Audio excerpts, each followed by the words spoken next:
ایک بار حضرت عمر بن عبدالعزیز خلیفہ سلیمان بن عبد المالک کی رفاقت میں تبدیلی آب و ہوا کے لیے کسی پرفضا مقام پر گئے۔ اتفاقاً وہاں پانی پر ان کے اور خلیفہ سلیمان کے غلاموں کے درمیان کسی بات پر تکرار ہو گئی۔ حضرت عمر رحمۃ اللہ علیہ کے غلاموں نے خلیفہ سلیمان کے غلاموں کی پٹائی کر دی۔ انہوں نے جا کر خلیفہ سلیمان سے اس کی شکایت کی۔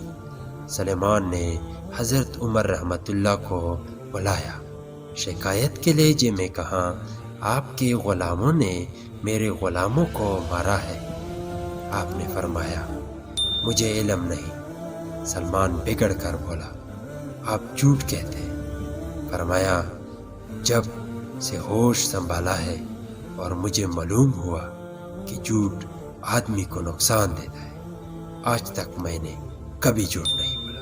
تو دوستو، اس پوری کہانی سے ہمیں یہ لگ رہا ہے اور ہمیں جو محسوس ہو رہا ہے وہ یہ ہے کہ جھوٹ بہت بڑا گناہ ہے، اور جھوٹ بندے کو کہیں سے کہیں تک بھی لے جا سکتے ہیں، جو تباہی کا منظر آپ کو خود نظر آئے گا۔